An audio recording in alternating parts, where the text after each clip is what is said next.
तो गुरु प्यारी सात संगत जी, पिछले भाग में जो मैंने आपको साखी सुनाई, आज उसी साखी का दूसरा भाग मैं आपको सुनाने जा रही हूँ।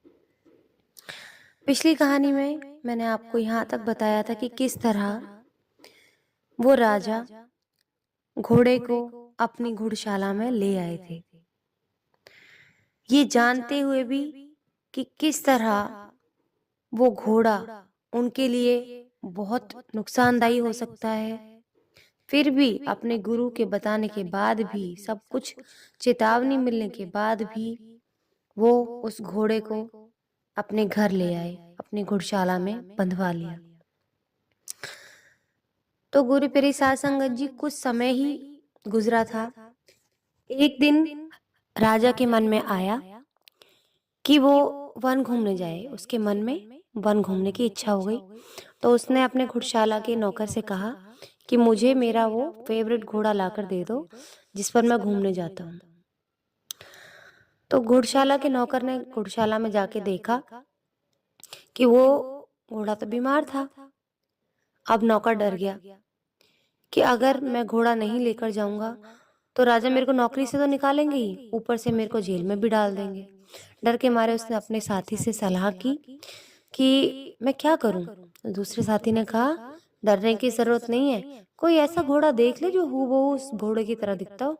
राजा को क्या पता चलेगा, मीठी मीठी बातें कर लेना उससे, जाके उसका ध्यान बढ़ जाएगा, राजा उस घोड़े को लेके चला जाएगा। ऐसी बातें करने के बाद में उस नौकर ने यही किया। उसने जाके राजा को नकली घोड़ा थमा दिया। अब ये वही घोड़ा था, वही सफेद घोड़ा था जो राजा ने अरब देश के व्यापारी से अपनी इज्जत बचाने के लिए खरीदा था। और राजा का भी घोड़ा सफेद ही कलर का था, जो उसका फेवरेट घोड़ा था, उसका मनचाहा घोड़ा था।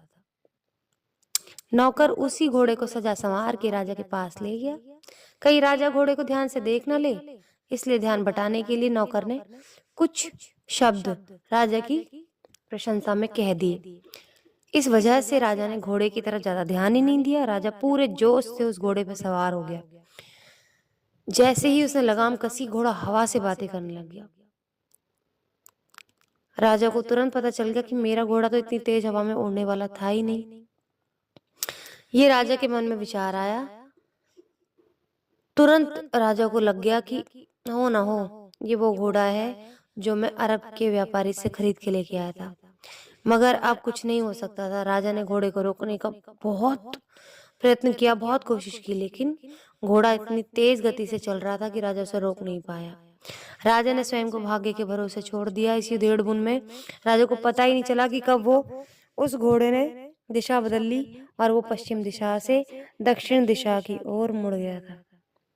राजा ने एक बार फिर से घोड़े को रोकने का फिर से प्रयास किया, फिर से कोशिश की, और इस बार घोड़ा कुछ दूरी पर जाकर रुक गया। राजा को गर्मी के कारण प्यास भी लगी थी।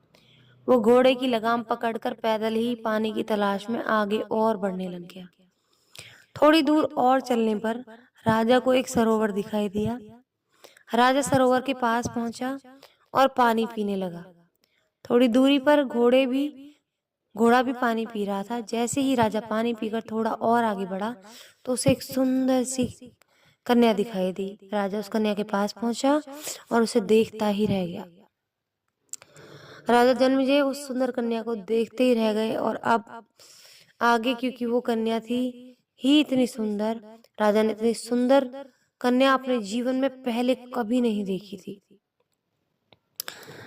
तो गुरु प्यारी सात संगत जी, उस कन्या ने जब देखा कि राजा उसे लगातार घूर रहा है तो उसे गुस्सा आ गया। उसने और राजा की ओर देखकर पूछा, हे मानव, तुम कौन हो और मुझे इस तरह घूर घूर कर क्यों देख रहे हो?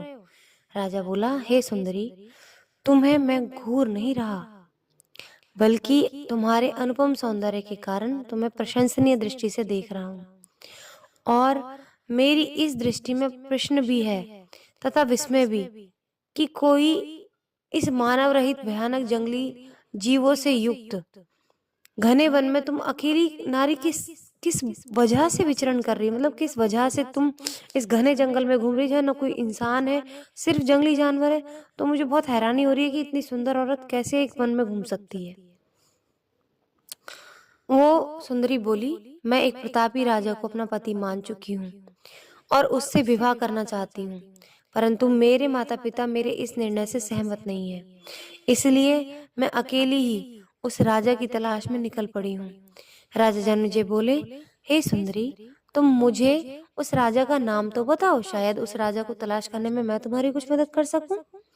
वो लड़की बोली, हे भद्र पुरुष, जिसे मैंने अपना पति माना है उसका नाम राजा जन्मेजय है।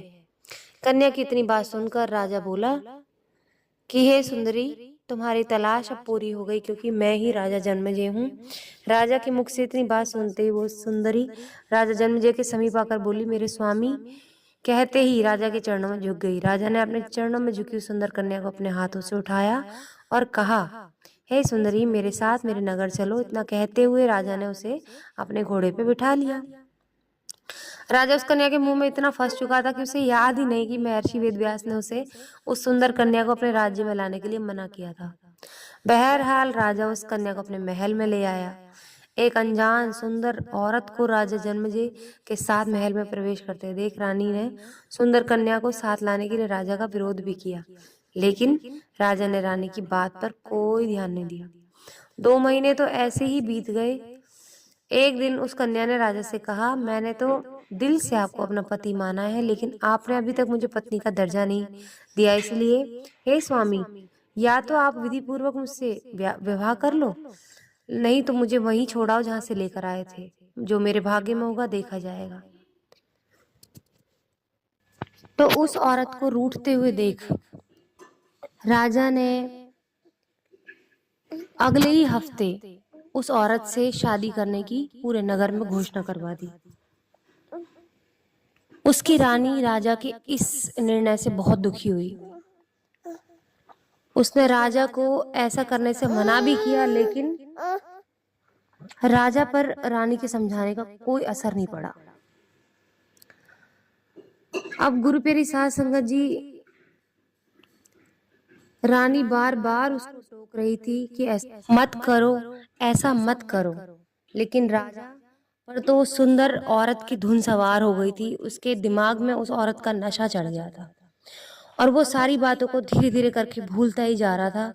जो जो महर्षि वेद व्यास जी ने, उसके सदगुरु जी ने, उसके कुल गुरु जी ने जो भी उसको बताया था, वो सब कुछ भूलता जा रहा था। वेद व्यास जी ने कहा था कि अगर उस औरत को तुम अपने महल में ले भी आओ तो उससे शादी मत करना, लेकिन अब वो अपने बर्बादी की तरफ चल पड़ा था, अपने भाग्य को भुगतने के लिए चल पड़ा था। सब कुछ बता भी दिया था। कहते हैं ना, होनी को कोई टाल नहीं सकता। वो जानता था कि मेरे साथ ऐसा होगा, वेद व्यास जी ने चेतावनी दी थी, लेकिन जानते हुए भी, सुनते हुए भी वो सब कुछ जैसे भूल सा गया और चल पड़ा उस औरत से शादी करने के लिए। तो गुरु प्यारी साध संगत जी, आज इसका यही दूसरा भाग यहाँ पर खत्म करूंगी। इसका तीसरा भाग अपनी अगली साखी में सुनाऊंगी आप सभी को। मिलती हूँ आपसे अपनी अगली वीडियो में इस कहानी के, इस साखी के तीसरे भाग के साथ। तब तक के लिए खुश रहें, सुमिरन करते रहें, सच्ची सेवा करते रहें।